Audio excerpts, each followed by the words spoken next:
We're exploring every independent bookstore in Massachusetts, so recently we visited Annie's Books and Gifts in Orleans, Mass. There was quite an adorable greeter waiting to meet us by the front door. As you might surmise from the shared name, this did used to be part of a larger chain called Annie's Book Stop. However, the organization that was at the center of it has long since dissolved, and all of the remaining stores now function independently. That had already occurred before the current owner took over here in Orleans, so she has always felt free to put her own stamp on the place. That's included leaning more heavily into the selection of gifts that are available. These all fit the theme of either local or literary, if not both. There's a lot to represent the seaside environment of Cape Cod. There's also lots of local writers and works from local artists. But don't worry, that is not coming at the expense of the book selection. That is still first and foremost here. While the place doesn't look overly large from the outside, you still have row after row after row of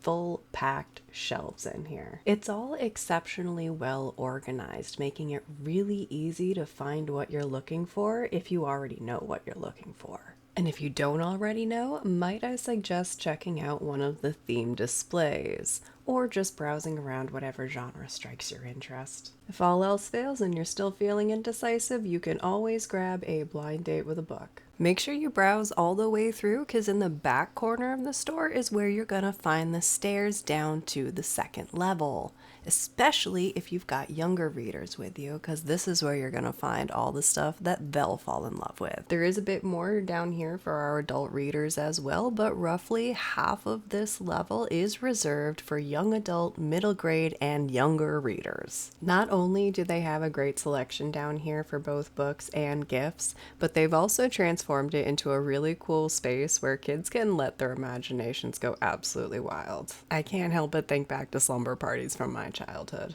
Number one, we've got Needled to Death. This is a murder mystery involving fiber arts, so my specialty. And then there was a whole display of Alice Hoffman novels because apparently she's a local, so I had to grab one of her works, of course. If you're anywhere near Orleans, go check out Annie's Books and Gifts. There is bound to be something good on those shelves. And follow along for more independent bookstores of Massachusetts.